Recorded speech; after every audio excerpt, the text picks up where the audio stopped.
Hello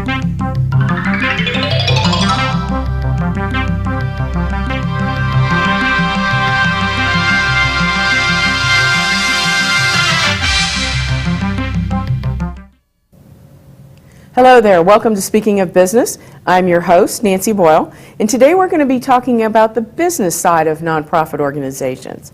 Joining me are Mark McCombs with Renaissance Jacksonville, Dennis Baer with the Baer Fine Foundation, and Justin Justice with Operation New Uniform. Okay, so welcome, gentlemen. Thank you. Thanks for having us. Thank you. And well, thank you for being here. I really appreciate it. And I want to look at your organizations from the business side of things and some of the challenges that you have, because I think a lot of people, unless they're really intimately involved with the running of a nonprofit organization, they don't really understand that you have to run it as a business. But I also want to find out more about your organization. So Mark, let's start with you. Okay. And tell us about your organization, how it came about, what's the purpose, that kind of stuff. All right, well, Renaissance Jax is a 501c3 dedicated to putting robotics teams all over the Northeast Florida region to develop what I call cognitive capital, and with the notion that we can track students that get robotics and automation and problem-solving skills for many years of their lives to prove to companies globally that Jacksonville has the talent that they need to support their future automated manufacturing business operations, or really any kind of creative design work for that matter. That's essentially our mission, is to create whole economies worth of very skilled workers, because that's something that has been a major problem in the United States, is a skilled labor shortage, as well as we need a lot more engineers, and this is a direct pipeline program to engineering schools. And more than just that, it's a graduate program seeking people come out at the end of this program. Fortune 500 companies pour money into it from the top to get scholarship programs in place, and it's something that Jacksonville does not have on a widespread basis. So because we're the largest school system and one of the largest in the country, I feel like we have an ultimate opportunity to have a really hot program here that churns out the best talent in the state, in the region, in the country. If we get the city's business leaders on board with, this is what we need to do to advance Jacksonville for these JAX 2025 goals. We're looking for more of these manufacturing companies to call us home, and I believe that Renaissance Jax has the answers to help facilitate some of those needs that people are looking for. Well, the big emphasis is on STEM. Right. Science, technology, engineering, and math. Or students that earn money. Ah, there you go. I like that one. That's good. So it would seem to me that if you can get the kids excited, and I can just see the kids getting excited making robots, It's then you unbelievable, tend to use it as a gateway to get them into that whole scientific side of things. Right. I used to work for the UNF School of Engineering doing just outreach and doing tournament support, and I've built close to 35 robotics teams now, or helped provide resources to and had some direct interaction with them. But I can't walk into a school with a robot and a robot set and say, all right kids, who likes Legos? All the hands go up. Who likes robots? All the other hands go up. And who wants to build a robot and compete and have it be the coolest thing you've ever done in your life? And everybody is jumping out of their seats, we want the robots. And so it's a really easy sell for the kids. It's a really easy sell for the principals. Sometimes getting people to write the check, or really it comes down to having the parents get involved and having a teacher who's dedicated to making it happen is the difficult part. So what I've done is addressed all the costs, hard costs of the programs, plus teacher stipends, work in their travel expenses, making it easy for people. But it comes down to the man hours that are available to the people who would be able to make the programs work. And that is probably the hardest thing about it. Well, we're going to see if maybe we can help each other out with that.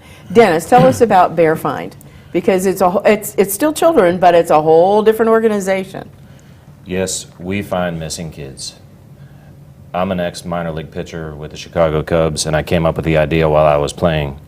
What we do is very simple. We put signs in minor league baseball stadiums that show the area's missing kids. For example, we had a sign all year with the Jacksonville Suns. If you were on the concourse, it was right behind home plate. It was that big wooden A-frame sign with all of the area's missing kids on it. And so being an ex-baseball player, I came up with the idea because I was a starting pitcher, and they used to send us out into the communities to work with community organizations, whether we went to the hospitals to visit sick kids, or whether we went to the community centers to play wiffle ball with inner city kids or went to the library to read stories to kids. So I had a lot of experience seeing that there were needs. And to me, the biggest need was a parent whose child goes missing.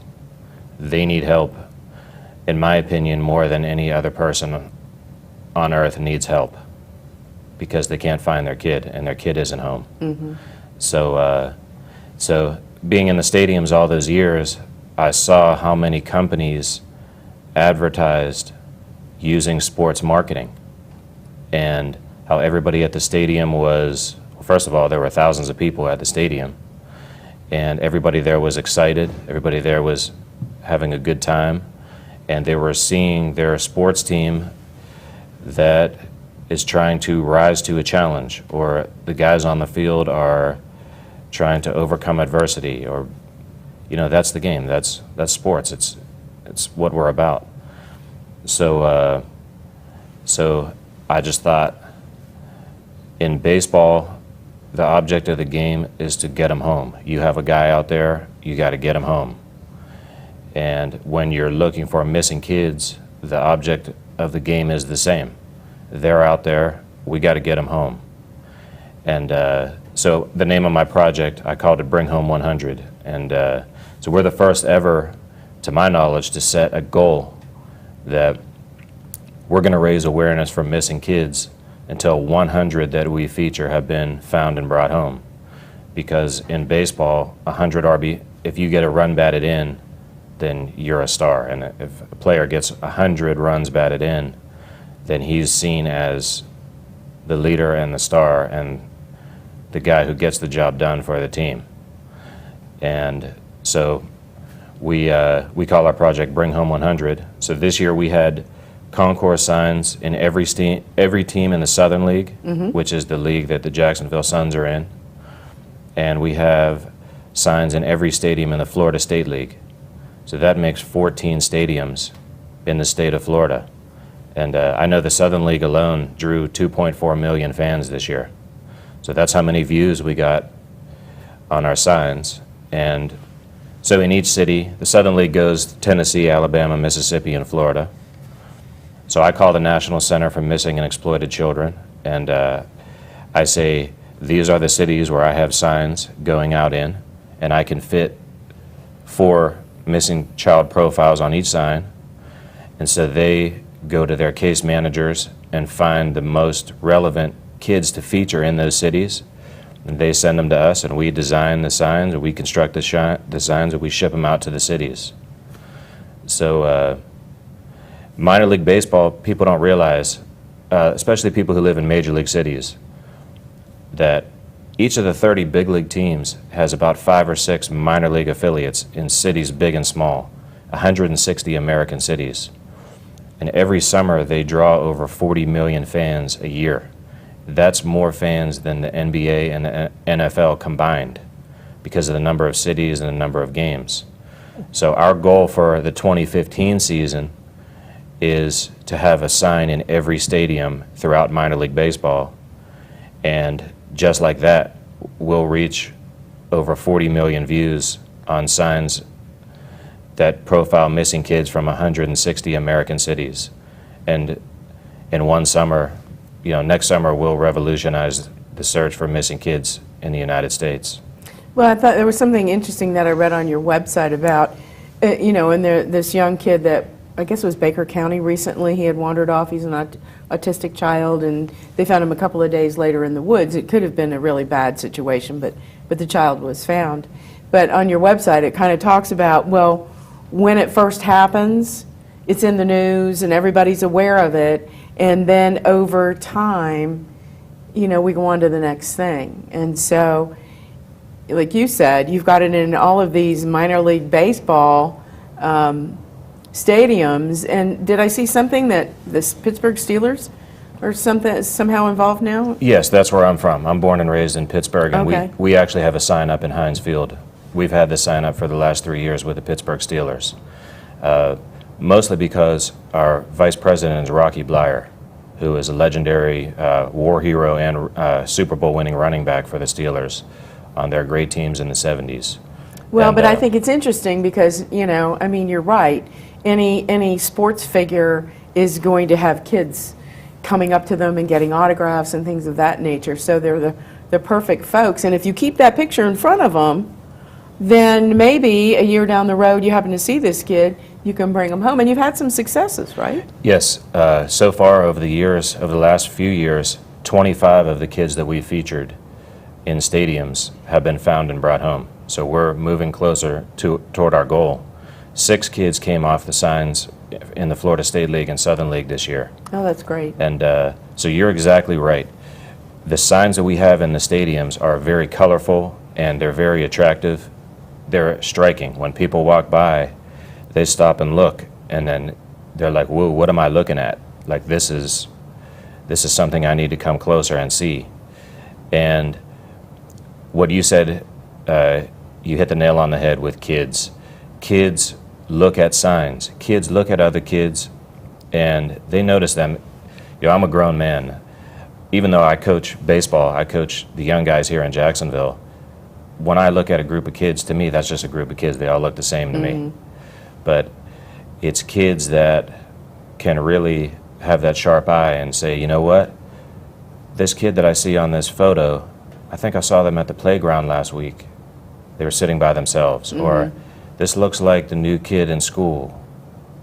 And so that's our whole idea is that I had a director of player development when I was with the Chicago Cubs, an old guy, and he said that when he was little, people didn't say the word cancer out loud. He said they called it the C word because people were so afraid of it that they basically suffered in silence and ashamed, and people didn't want to be around them because it was such an unknown. But he said somewhere along the line, somebody started saying the word cancer out loud. And as a result of that courage and that step, now, big leaguers are swinging pink bats and the NFL guys are wearing pink socks, and we've got so much fundraising for cancer research and treatment.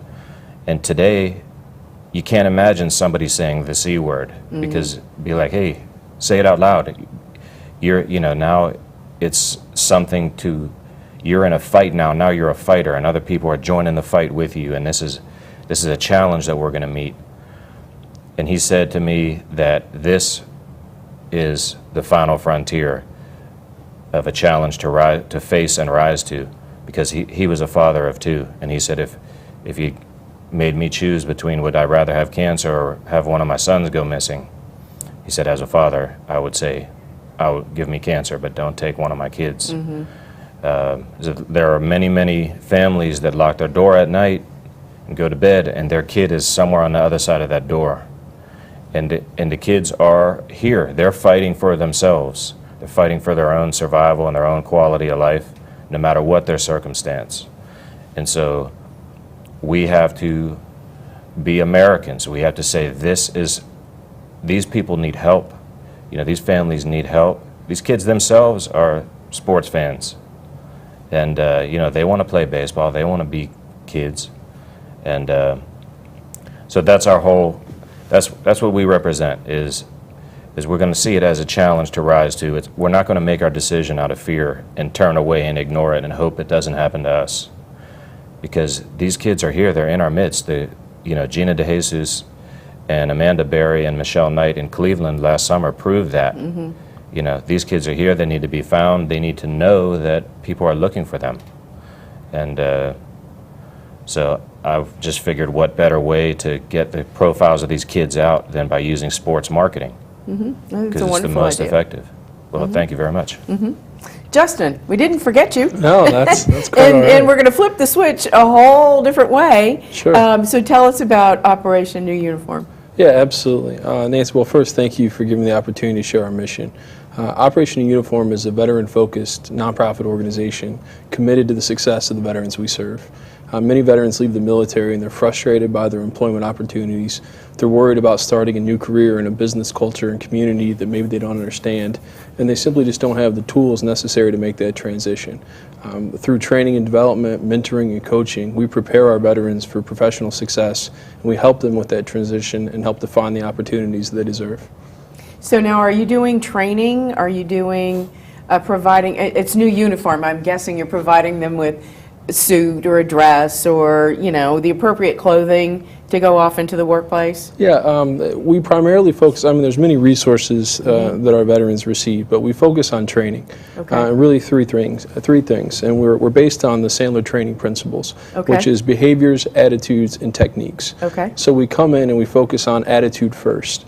Are we prepared, both mentally? Do we have the confidence in ourselves and our military skills that transition to the world of business? What behaviors are we doing? They're going to find us these opportunities that we're looking for. And finally, how can we modify our techniques and change our strategies in order to present ourselves in a way that we can sell ourselves to the business community? Now, you mentioned some resources, suits, those types of things. We have some amazing partnerships. Dignity You Wear, who is located Okay. here in Jacksonville, they have a great team. They do provide our veterans Brooks Brothers suits as they leave. Our veterans receive business cards and professional headshots, and a variety of organizations support our veterans with those tangible takeaways. We really focus on the training. Good. We want to change and prepare their outlook and their mindset and give them that confidence so they can sell themselves to the business community. Well, and I think it's challenging. You see this also with women who've been home with their children, and for whatever reason they have to go to work, and they can't seem to convey their skills. They have budgeting skills, they have time management skills. I mean, they have a lot of really good skills, but they don't really see how that transitions into the workplace. So it's kind of sounding like that's part of the shift that you're making with your clients. Is that right? Absolutely. And if you think about veterans when they're in the military, they're focused on mission, serving our country and honor, and all the things that as veterans we've done. When you leave the military, it's about revenue, it's about growth, it's about the next opportunity. We don't talk about those things in the military. Very few things, although we have a variety of transferable skills, very few things that we've done directly translate if you look at a job description for many of these companies. So what we have to do is reinvent ourselves and focus and be able to present ourselves in a way that the business community is going to understand. Only 2% of the population has served in the military, and that means 98% of the people haven't. Right. And we need to That's fit an in. amazing figure. Yeah. I didn't know that. That's pretty amazing. Yeah, I mean, it's a wonderful opportunity to reinvent and have a second career and find a new uniform that we can be proud of. But as veterans, it's certainly something that we aren't necessarily prepared for, and we want to be able to help our veterans prepare for that change. Well, and it sounds like you're doing a great job. Oh, thank you. Now, let's look at each of your organizations. And I think, Justin, your organization, I think, has been around longer than Bear Find or Renaissance Jacksonville. So when you initially started your organization, obviously you have a mission. Any nonprofit is mission driven. Sure. Did you set it up as a business, or did you kind of, like many nonprofit organizations, you kind of fall into it because you have a passion for something? How did you approach it? Yeah, that's a great question. I think passion is the fuel to get us started, and I don't recommend doing this, but we started with $100 in a bank account and a passion and desire to make a change. Through that, we realized I went through the MBA program at UNF. Okay. And if we were going to be successful, given our board of directors and those that supported us, we had to change our mindset from we love what we do and we're passionate about doing it, but we have to think about the business impact of every decision. Our mantra is every decision is made for the veterans, but that has to include things like finance and marketing and infrastructure. And many nonprofits that have excelled and grown to these large organizations are run like businesses. I reached out to those organizations and said, can I get a moment of your time? And I would love to know how you got as big as you are now, because those are our ambitions. Okay. So what was the biggest challenge that you had, or over the several years that you've had your operation going? That's a really good question. I think in the beginning it was just funding. Okay, which is something Mark said earlier, is getting them to write the check. Yeah, and I think more for us, it's not just about writing the check, but it's believing. Do you believe, does your organization believe that veterans deserve an opportunity after they leave the military? And are you willing to help us prepare for those opportunities? And I say us. I was in the Navy for 9 years. I was medically retired in 2009. I would probably still be serving if it wasn't for that medical retirement. But we want people, it's not just about writing a check. I need more than that. Money's wonderful, but what I need is a belief in these veterans and an opportunity. And you're going to say, knock on the door in HR and say, are we really doing everything that we can do to seek out qualified professional veterans who can make a difference within our organization? Well, and certainly nobody can argue a veteran's work ethic. I mean, they've just proven it, you know, being in the military. So, you know, and in this day and age, people are really hiring for attitude and fit in the organization. You know, I can train you on product knowledge. I can teach you to do these things. But if you've got the right attitude and if you're a good fit for our organization, then, you know, companies are hiring based on that as opposed to maybe the experience or the skill set, because some of that stuff can be learned. Absolutely. So, all right, Dennis, your turn. I know yours is relatively new. Yes. And so how did you approach this, and what has been your biggest challenge? Well, my biggest challenge was that I played baseball until I was 30. So I know how to throw fastballs and curveballs, but I did not, to be honest, I hadn't even heard of a nonprofit. Okay. I didn't know that there was such a thing until I came up with this idea and started talking to people about it, and they were telling me that you have to form a nonprofit. So I took a couple classes where I'm from, a couple college classes on intro to nonprofit management. But I guess the biggest challenge for me is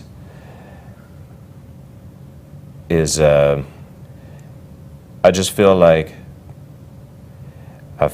I'm not very good at social media, and I'm not very good at a lot of things that have to do with the administrative parts of nonprofit organizations. So that's the challenge for me, is asking for help and finding people who know how to do that, because I think to myself, well, I was a pitcher and I could pitch, but I couldn't also play catcher and first base and center field. Mm-hmm. I need to form a team. And so that's been a challenge, is not myself becoming a master of each facet of the nonprofit, but finding people who know what they're doing. And, you know, like Justin said, asking for advice, or asking them to say, hey, will you work with me on this? And let's do this together. Let's make a team and do it. And so when I moved to Jacksonville, I came down to UNF because my old college coach is the baseball coach here at UNF, Smoke Laval. He was my college coach in Louisiana years ago. And so I came down to UNF and I met Georgette Dumont, who is a professor in the nonprofit part of UNF, and she referred me to Kevin Monahan. And so I came in, I met with Kevin, and that I knew I'd done the right thing, because Kevin immediately understood, you know, he's a sports-minded guy, so he knew where I was coming from, and he knew the impact of what I was talking about doing.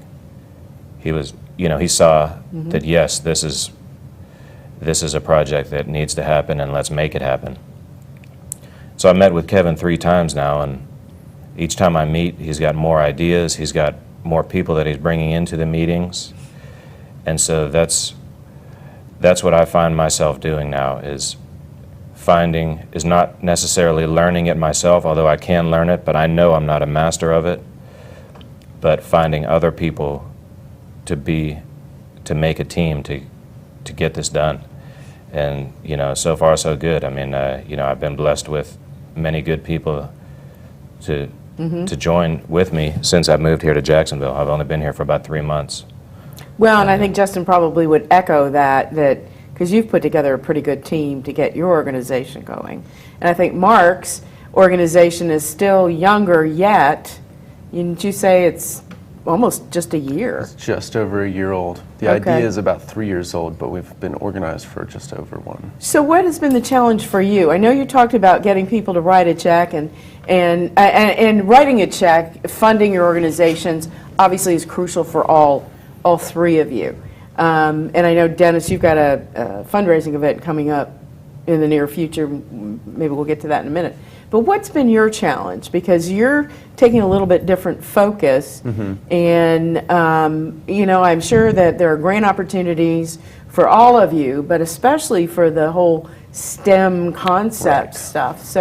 So what are you struggling with? Well, I think division of time is ultimately a very critical thing, and being young and deciding whether or not you need to go and work a job to be able to facilitate the dream is something that I think young entrepreneurs struggle with, and I know that lots of people have say you can make your own way little by little, just being frustrated with your place in your plan and your earning potential at any given point.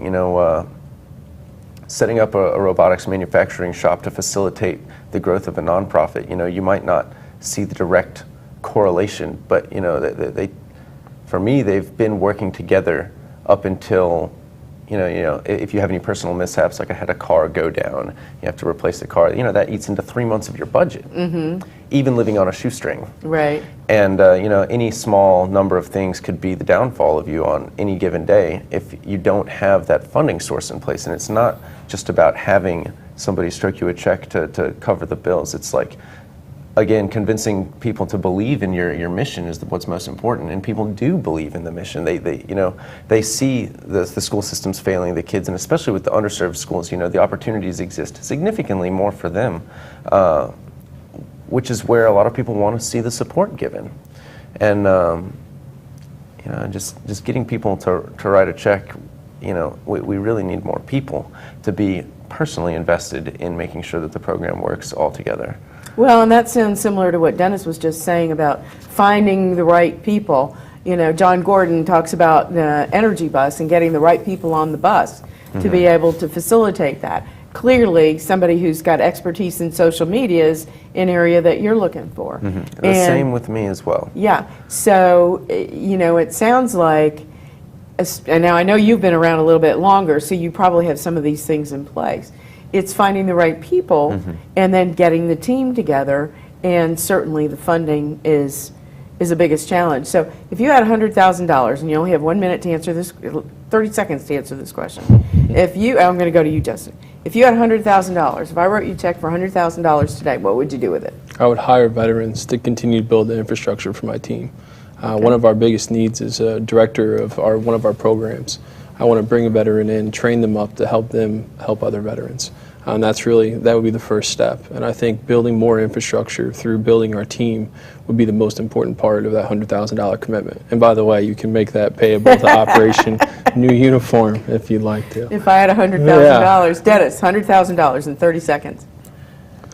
If I had $100,000 right now, I would have a concourse sign in 160 American cities that's going to be viewed by over 40 million Americans, and starting April 1st would revolutionize the search for missing kids in this country. Okay. $100,000, Mark.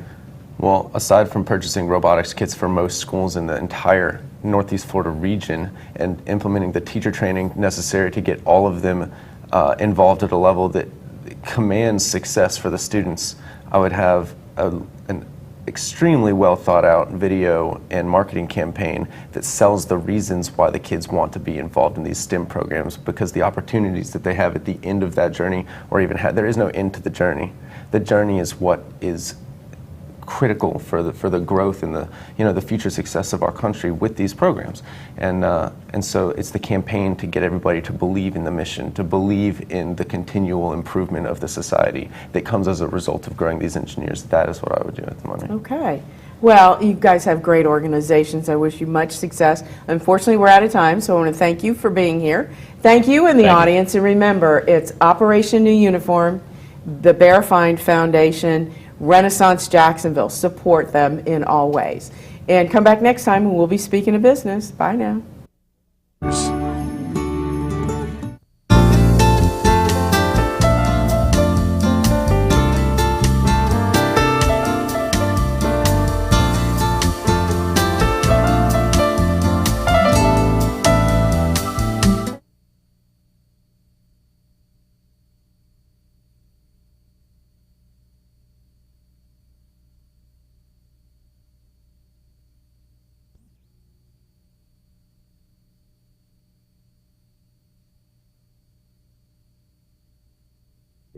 May God bless you, and I hope you have a great evening.